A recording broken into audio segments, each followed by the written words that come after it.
Hello viewers and welcome back to law Chakra. आज के इस वीडियो में ये वीडियो एक मिनी सीरीज है, हमारी फर्स्ट मिनी सीरीज, और उसका ये पार्ट सेकंड है। पिछले मिनी सीरीज के पार्ट 1 में हमने वक्फ सिस्टम की शुरुआत कैसे हुई, ओरिजिन कहाँ से हुआ, कौन से प्रॉपर्टीज है जो इनिशियली एज वक्फ प्रॉपर्टी डिटेल में देखे थे। उस वीडियो में हमने इंडिपेंडेंस के पहले के जो एक्ट्स आए हैं वक्फ से रिलेटेड उनको डिस्कस किया था। इसमें 3 प्रोमिनेंट एक्ट्स थे।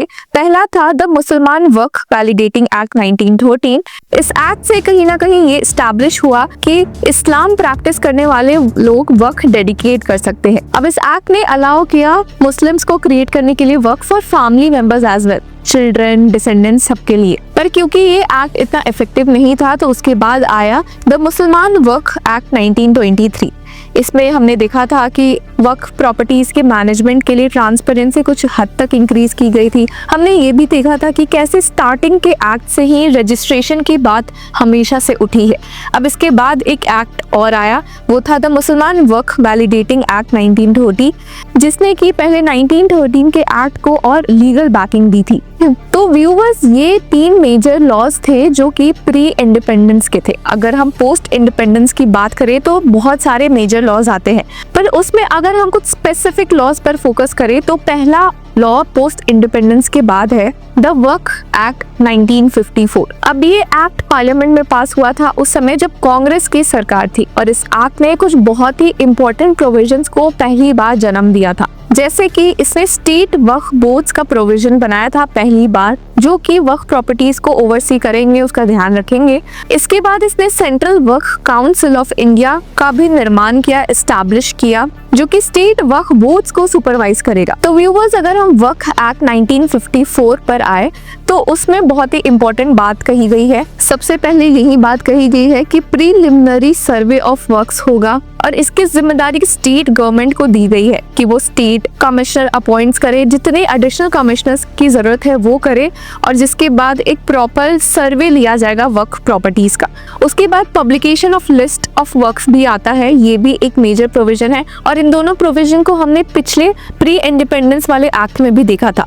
अब यहाँ पर एक इंटरेस्टिंग पॉइंट उठता है जो मैं यहाँ पॉइंट आउट करूंगी, और वो ये है recovery of cost of survey. तो recovery of cost of survey section 7 में दिया गया है कि जो total cost of making a survey including the cost of publication of the list or list of works under this chapter shall be borne by all the mutawalis of the works, the net annual income whereof exceeds 100 rupees in proportion to the net annual income accruing in the state to such works। तो अब इस act में, ये जो 1954 का वक्फ act है, इसमें recovery of cost of survey, cost of सर्वे करने का जिम्मा स्टेट गवर्नमेंट के पास है। अब वो कमिश्नर्स अपॉइंट करे, उन्हें जो सही लगे, पर इसका कॉस्ट जो रिकवर होगा वो मुतावलीज, जो केयर टेकर्स होंगे वक्फ प्रॉपर्टीज के, उनसे होगा। अब ये पॉइंट इसलिए भी यहाँ इंटरेस्टिंग है क्योंकि हम इस वीडियो के बाद में तो देखेंगे, पर मैं आपको भी यहाँ बता दूं कि ये सेक्शन को कहीं ना कहीं सब्स्टिट्यूट किया गया था नए जो आने वाले वक्फ एक्ट होंगे उसमें, और ये कहा गया था कि इसका जो कॉस्ट ऑफ सर्वे का भी जो पैसा होगा वो सब कुछ स्टेट गवर्नमेंट ही शोल्डर करेगी। अब इस एक्ट के जो सबसे इम्पोर्टेंट प्रोविजंस है उस पर फोकस करें तो सेक्शन 8 में दिया हुआ है establishment and constitution of the central Waqf council, और वहीं सेक्शन 9 में दिया हो गया है establishment of boards and their functions. ये बोर्ड्स जो स्टेट गवर्नमेंट एस्टैब्लिश करेगी with effect from such date as the state government name by notification in the official gazette appoint in this behalf there shall be established a board of works. तो यहाँ हम देख सकते हैं कि इस act में पहली बार सेंट्रल वक्फ काउंसिल और स्टेट वक्फ बोर्ड्स का एस्टैब्लिशमेंट किया है। अब ये दोनों काउंसिल बोर्ड्स इसलिए भी बहुत इंपॉर्टेंट है क्योंकि लेटेस्ट एक्ट में इनमें ही नॉन मुस्लिम मेंबर्स को ऐड करने की बात ने बहुत ही कंट्रोवर्सी क्रिएट कर दी थी। पर अगर यही हम मेंबर्स की बात पर फोकस करें, अगर हम सेक्शन 8A पे वापस आए जो कि सेंट्रल वक्फ काउंसिल से डील करता है, उसमें ये लिखा गया है the council shall consist of a chairman वो shall be the union minister in charge of works and such other members not exceeding 20 in number as may be appointed by the central government. तो यहाँ पर कहीं भी ये बात नहीं लिखी हुई है कि ये मेंबर्स मुस्लिम ही होने चाहिए या नॉन मुस्लिम्स होने चाहिए। ये सब क्लैरिटी इस एक्ट में नहीं दी गई है। वहीं अगर हम स्टेट वक्फ बोर्ड वाले पॉइंट पर आए तो वहां पर भी यही कुछ बातें दोहराई गई हैं। कंपोजिशन ऑफ द बोर्ड में दिया गया है, the board shell consist of 11 members in the case of a state and the union territory of Delhi and 5 members in the case of any other union territory. पर यहाँ पर appointment of members जो कि section 11 है उसमें दिया गया है कि the member of the board shall be appointed by the state government by notification in the official gazette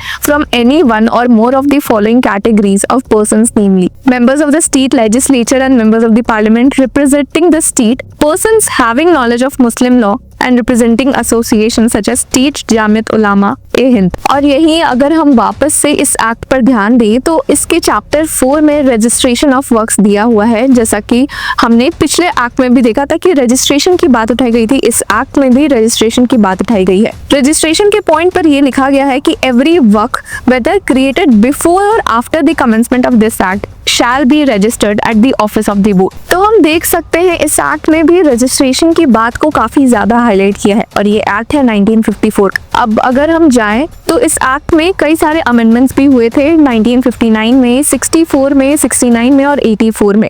और ये सारे जो कि चेंजेस किए गए थे, अमेंडमेंट्स किए थे, इसी वजह से किए थे कि वर्क प्रॉपर्टीज के मैनेजमेंट में थोड़ी और एफिशिएंसी आए, ट्रांसपेरेंसी बढ़े। पर इसके बाद जो एक वर्क एक्ट आता है 1995 का, उसने ही गेम पलट दिया। उसने ही इतने सारे प्रोविजंस, इतने सारे अमेंडमेंट्स किए और उसने इस पुराने एक्ट को 1954 के एक्ट को रिपील कर दिया। और उसमें ही कुछ ऐसी बातें कही गई है जो अब जाके इस साल 2024 में अमेंड किया गया था। यानी कि अभी जो हमारे देश में वर्क अमेंडमेंट एक्ट 2025 चल रहा है, उसने इस प्रिंसिपल एक्ट वर्क एक्ट 1995 में ही कई सारे चेंजेस किए हैं। अब व्यूअर्स हम 1955 एक्ट में तो जाएंगे, पर आपको बता दें कि 1954 एक्ट से ही वर्क बाय यूजर का कॉन्सेप्ट आया था। इस एक्ट के हम डेफिनेशन पे जाएंगे और हम देखेंगे कि work means the permanent dedication by a person professing Islam of any movable or immovable property for any purpose recognized by the Muslim law as pious,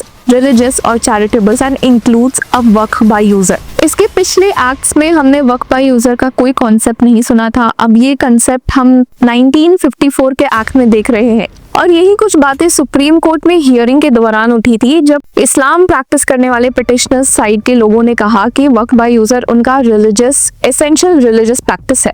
पर वही सेंट्रल गवर्नमेंट की तरफ से मौजूद एसजी तुषार मेहता ने कहा कि ये जो वर्क बाय यूजर कॉन्सेप्ट है वो एक एक्ट के थ्रू आया है, और अगर वो एक्ट के थ्रू आया है तो वो इस नए एक्ट के थ्रू वापस भी हटाया जा सकता है। और यही हम देख सकते हैं कि 1954 में ये कंसेप्ट पहली बार यूज हुआ था एक एक्ट के थ्रू। ये तो बात हो गई 1954 एक्ट की। और अगर हम 1995 के एक्ट पर फोकस करें तो उसने कई मेजर चेंजेस किए थे। उसने प्रॉपरली प्रोवाइड किया था for the powers and functions of the work councils, the state work boards and the chief executive officer and also the duties of मुतावली। उसने वर्क ट्रिब्यूनल्स क्रिएट किए थे जो स्पेशल कोर्ट्स है, जिनके पास सिविल कोर्ट्स जैसे ही powers है, और अगर किसी को वर्क प्रॉपर्टीज के केस में कोई डिस्प्यूट हो तो वो सीधे वर्क ट्रिब्यूनल जा सकता है। पर इसी एक्ट में ये भी कहा गया था कि जो ये ट्रिब्यूनल का डिसीजन होगा वो फाइनल होगा, उसे किसी भी कोर्ट में नहीं चैलेंज किया जा सकता, उसे सुप्रीम कोर्ट में भी नहीं चैलेंज किया जाता है। तो यही सब कुछ बातें थी जो इस एक्ट में चेंजेस लाई गई है, जिसकी वजह से हमारे सामने एक नया एक्ट आ गया है। तो व्यूअर्स 1995 का एक्ट बहुत ही एक्सटेंसिव है, इसे हम डिटेल में अपने दूसरे एपिसोड में डिस्कस करेंगे। अब दूसरे एपिसोड में हम वर्क एक्ट 1995 के साथ एक बहुत ही इम्पोर्टेंट अमेंडमेंट एक्ट की भी बात करेंगे, जो कि साल 2013 में लाया गया था, जिसके बाद से ही वर्क प्रॉपर्टीज में देखा जा रहा है कि काफ़ी ज़्यादा इंक्रीज हुआ था, बहुत ज़्यादा नंबर में वो बढ़ा था। और जिसके बाद हम देखेंगे कि कैसे इस एक्ट में ये सब ऐसे कुछ प्रोविजंस आए थे जिसे कि सेंट्रल गवर्नमेंट ने 2024 में रिपील करने की कोशिश की है। तो व्यूअर्स, आपकी क्या राय है हमें कमेंट सेक्शन में ज़रूर बताएं, और तब तक के लिए कीप फॉलोइंग लॉ चक्रा।